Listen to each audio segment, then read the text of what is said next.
In today's video, as promised, I'll be showing you how to make your own sourdough starter from scratch.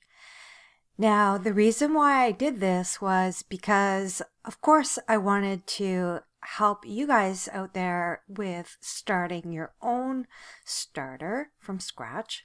But I also wanted to prove to myself that I could make a loaf of sourdough bread immediately after making the starter.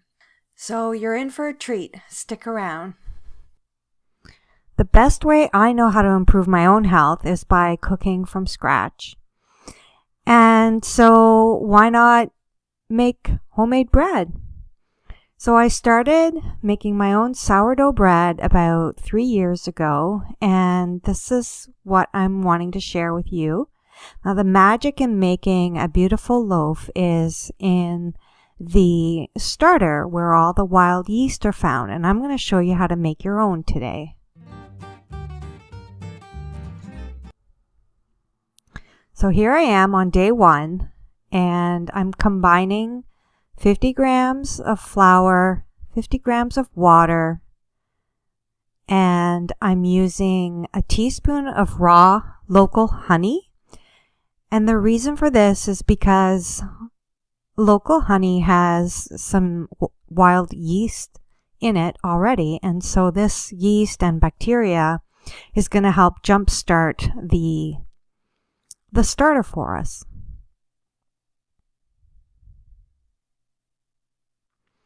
So I'm just stirring it really well here and then pouring it into a clean mason jar.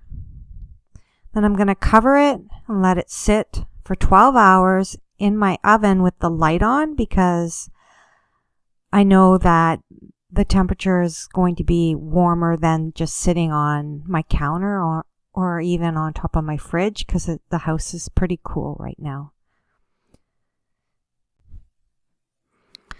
All right, so day 2, here I am just adding the exact same thing as day 1. So 50 grams of flour, 50 grams of water, and 1 teaspoon of raw local honey. I'm putting the rubber band there at the bottom to see whether or not it's going to rise.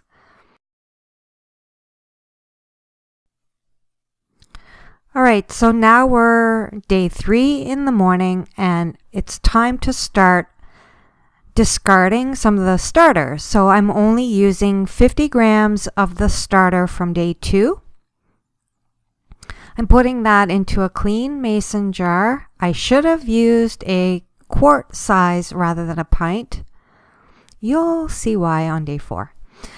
So here I am, just measuring out the 50 grams of starter, and then I'm going to add to that 50 grams of flour and 50 grams of water. Again, that gets stirred well and then covered, and always being put into my oven with the light on. And apparently that gives the space approximately room temperature, or roughly 24 degrees Celsius, which is ideal.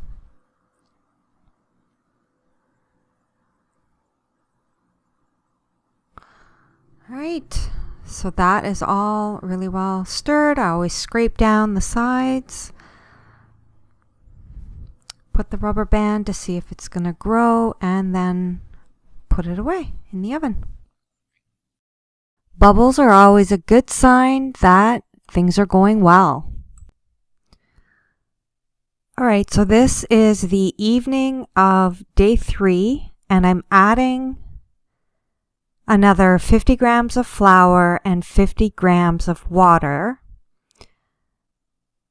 Basically, just giving it a feeding to help it continue to grow and become more and more active. Of course, day 3, there was absolutely no honey added. That was just day 1 and day 2. So after I stir this, scrape down the sides, I just put the cover back on with the rubber band, and then mark the top of the starter so that I know whether or not it has grown. The goal really is for it to double in height. It's kind of like a test. Is it going to double? Well, I definitely went double. Here I am, day 4. It went right over the edge, made a little pool at the bottom of the oven there. So I had to clean that out, and then I got myself a larger jar. So a quart size jar is recommended for this entire process.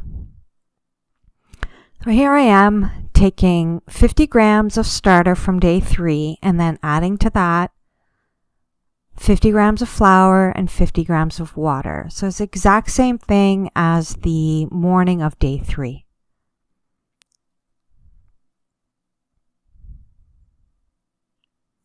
Don't worry about getting all of the lumps out of the flour. Really, just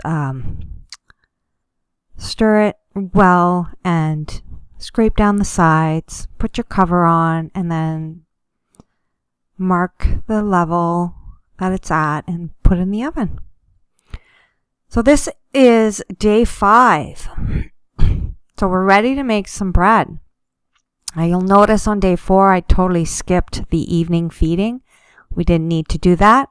My starter did double, so that's why I am deeming it ready to put it to the test. So it's a 1/4 cup of starter, 1/4 cup of water, and just under a 1/2 cup of flour. You mix that really well in either a bowl or even a pint-size jar would work well. And then you cover and let that sit for about 2 to 3 hours in a warm place. And I put mine in the oven again with the light on. Now the remaining starter that I have, I'm going to take out 50 grams and I'm going to feed it with flour and water. And then I'm going to cover that and put it in the fridge. And so what that'll do is slow everything down. And then I'll have my starter ready to go next time I want to make a loaf of bread. That's it. You're in business. Seriously, you've got your starter in the fridge. Just make sure you feed it regularly. If you're not making bread at least once a week, you'll want to add at least a tablespoon of flour and a tablespoon of water, or maybe even 2 tablespoons of water. Stir it well, put it back in the fridge.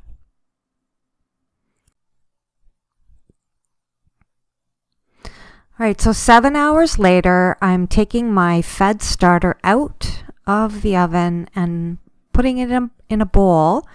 I'm going to assemble all of the ingredients to make my loaf of bread.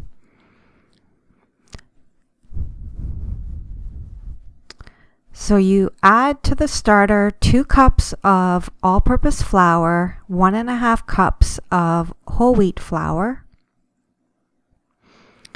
1 teaspoon of sea salt, and a cup of warm water. And you just stir that real well.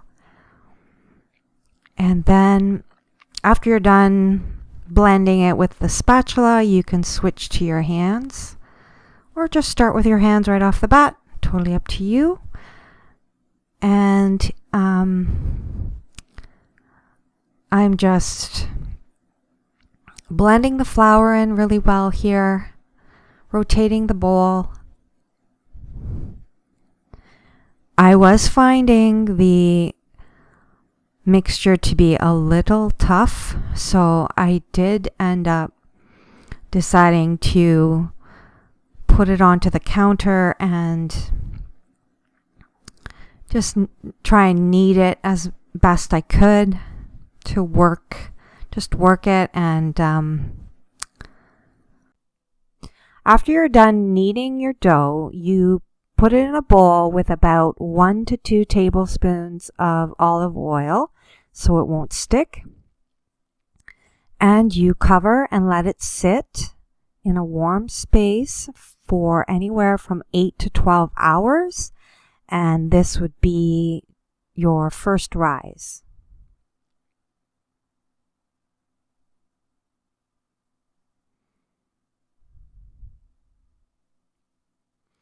I'm just coating the dough and then putting a cover on. Day 6, 12 hours later. So it rose well. I was encouraged. I did find it still a little stiff. And here I am just folding the sides over in order to create surface tension around the edge of the dough. And then I'm going to transfer it over to parchment paper. This little trick really just makes it easier to transfer it over to a Dutch oven after it's done its second rise.